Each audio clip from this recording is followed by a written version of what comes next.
we as a university are so honored that 4-Star is right here. And thank you for participating in this incredible opportunity. You know, you do not get chosen because you just signed up or sent your name in. It's a very competitive organization. Not everybody gets to participate. So one, congratulations for being selected and considered in your high school, but then being chosen, selected by this leadership team with 4-Star.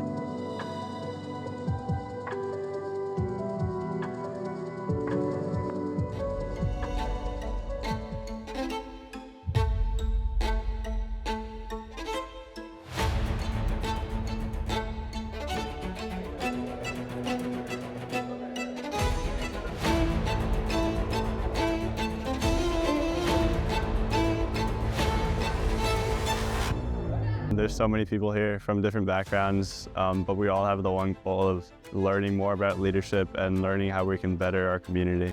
I've been able to talk to people who have completely different views on things or just are passionate about something I'm not really passionate about, but that's what leadership is. I think I've met a lot of people that are like-minded. However, I'd also like to point out that a lot of the kids I meet at this program are also very different. Not just political views, but also where they come from and like basic things, you know, how they've grown up. I think we're all very like-minded. I've met a lot of people that we have the same opinions, we have different opinions, but we're very like-minded in our leadership and how we want to lead, and that we really want to help people and lead in the correct way, in the right way. I think we're like-minded in the way that we share this willingness to learn from each other and from others, but we're so different in the way that we come from different places, we have different backgrounds and cultures. We are going to be joined as one of our first speakers by the mayor of Edmond.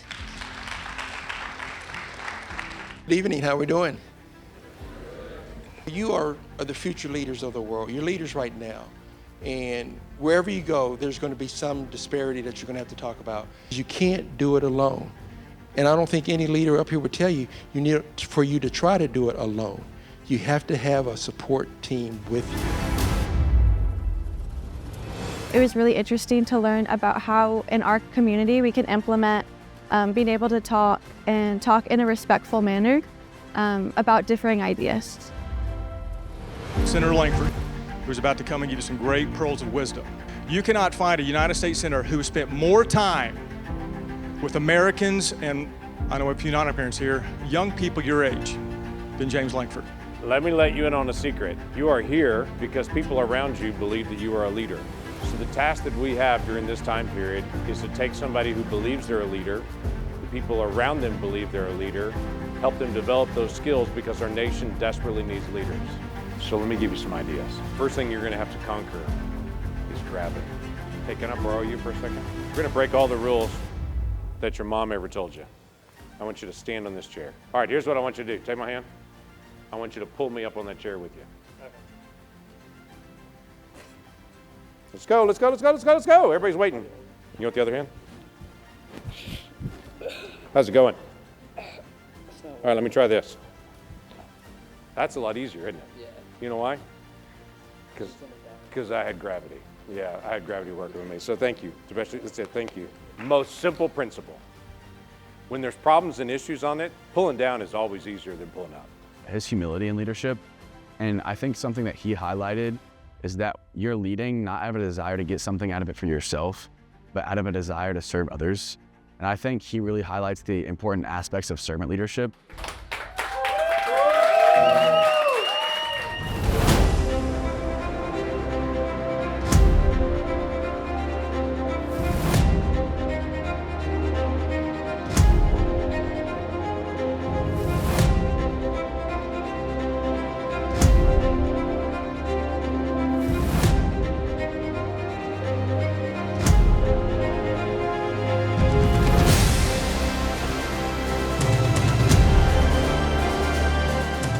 I wasn't expecting to be impacted by it as much as I was, but it was definitely impactful in a way that I never thought it could be. Have been to numerous memorials and each one impacted me in a different way, but just going in and being able to look at these stories and see how this affected people and seeing the children who were affected by it, it was devastating And I definitely, I will admit, I did cry for some of it. I think everyone knows it's kind of a somber event, it's a solemn event, and it's a sad event, what happened. But I think when you think about a tragedy, you often don't see the silver lining or the beauty in the aftermath. And I think what I witnessed there is the power that good leadership can have in a community, even in the midst of the darkest hour.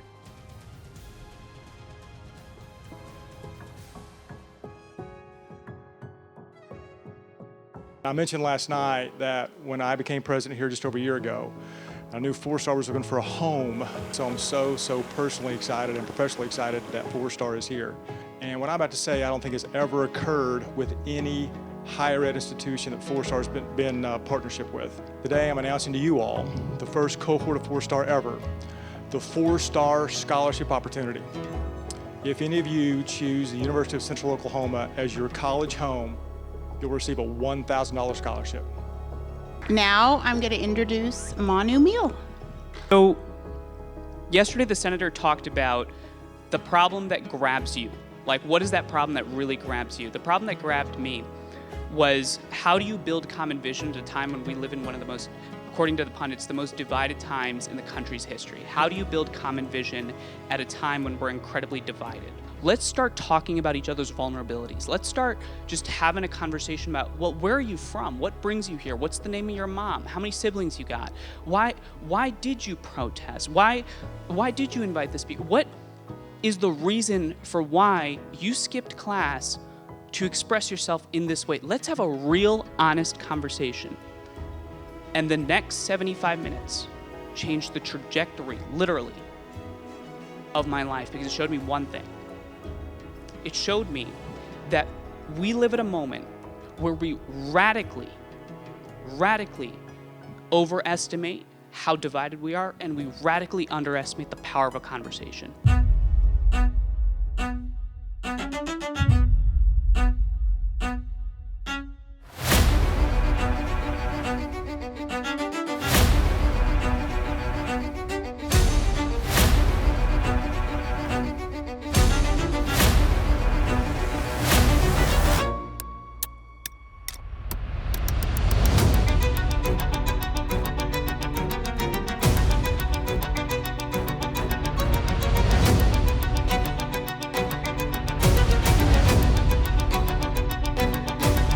Our keynote for this evening, the Chief Executive Officer for the Oklahoma State System for Higher Education, Chancellor Allison Garrett. Keep your priorities straight. Through your life, there are going to be so many different things that pull on you, that compete for your time, that compete for your attention. Keep your faith, your family, those things at the forefront of everything you do, and everything else will fall into place. What I really liked about the chancellor at the Capitol was that she told us to always treat others with respect. I think as a leader, you will meet people that have opposing views, but you always have to stay open-minded and humble and realize that you don't have all the answers. But as long as you're willing to learn, you can always gain something new from talking to people with respect. Also seated at our head table is Manu, the one and only Manu, who we had the privilege of hearing speak today. He was very impactful. He showed that even if you have different thoughts or different opinions on things, you can come together and you can all agree on one thing, and it doesn't have to be aggressive or anything. You can just talk about it with the people around you. When I heard that the general is convening 70 high schoolers from across the country, my immediate thought was, this is the work we do at Bridge, where we bring together young people, have conversations across lines of difference, and importantly, at this institute, we're actually asking the questions of these leaders about, what are you going to do now? And I think this idea of equipping young people with the capacity to think about how they can lead, and what more important thing could we be doing? If I don't have that conviction or that belief, I have a tough time doing my job. And when I was selected just over a year ago, that I've said a couple times now, if I didn't think I could walk in the door at UCO with belief and conviction about the bronze and the blue and the Broncos and UCO and the status we should have, I knew I couldn't do this job. We are almost raised to find out why we cannot believe something, why we should not have a conviction level, why you can't get there logically, as opposed to maybe just accepting an item and pursuing how can I get there logically, how can I get there illogically, how can I arrive at a belief and a conviction to be passionate about something I might know a little bit about, but I'll learn more about and I'll become more passionate about. Not believing is oftentimes easier. But when you believe in something, when others don't, you'll be one of the very few that's correct, one of the very few that's right, one of the very few that takes a risk. The biggest thing that I took away from President Lam's speech was to be able to believe, even if it's not like necessarily visible, like for example, your future, you don't know what's coming, but you have to believe that good things are ahead. Show of hands. Who thinks they're a good listener? Right? Facts are facts, man. You own it, right? Got it. We're human and we want to be understood. And so instead of understanding the other person, we're kind of listening to their feedback going, they're not understanding me. Let me be more clear. Let me do a better job of explaining, because I'm more interested in me being understood by you than you being understood by me. After listening to Mr. Eric Maddox talk about it, I'm thinking, maybe I'm not a great listener. Maybe I'm not doing what I should be doing. Maybe I'm not investing enough, attention towards the other person, because he mentioned it as having two stages. I want to either get on the other person's stage or they want to go into my stage, meaning that I want the attention. I'm not really asking a question to hear more about them, but to answer what they're going to give to me. And so learning a lot about listening was really fun. Empathy-based listening is so important, because showing others that you care and you want to hear what they have to say instead of trying to force yourself in conversations and just talk about yourself all the time. That's truly how you're going to make connections and get others to be inspired and motivated and want to be led by you. I think this conference is incredibly important. And what I figured out over the years in talking to great leaders like General Franks and others around the world is that the most lethal weapon you can arm anyone with is the reason why. Leadership isn't about moving millions of people, but leadership happens on a much smaller scale. Leadership is about anticipation of what is to come and how to position yourself to be part of that change that is coming and to lead others to embrace it. And that usually always centers around that yearning for freedom.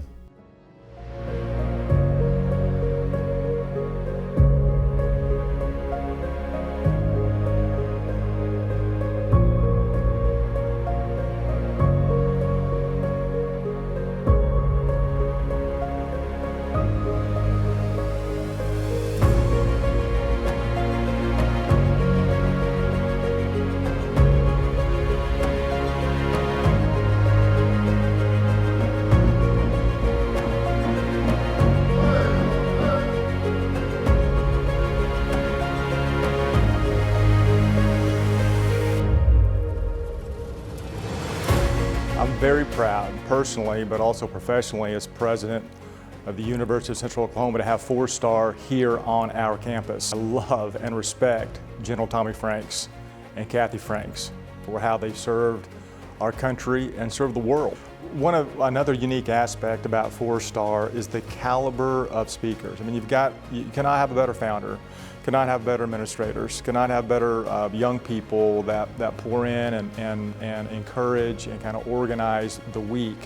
But the speakers that 4-star brings in, I don't know of another leadership program anywhere in the country that has the caliber of guest speakers that 4-star has.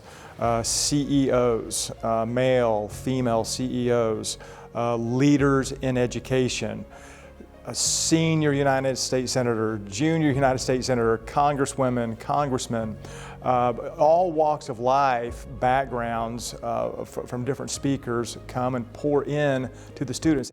I'm so grateful that I can come to this and I can learn and I can bring it back to people just like me at home.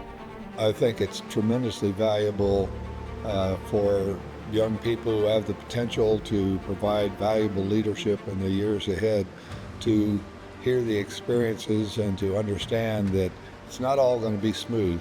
You'll have those days where I don't know that I can ever make any success out of something, but you have to learn from that and have to get back in the game and make it all happen going forward. You are what gives us hope that tomorrow really can be better than yesterday. That's what the dream is.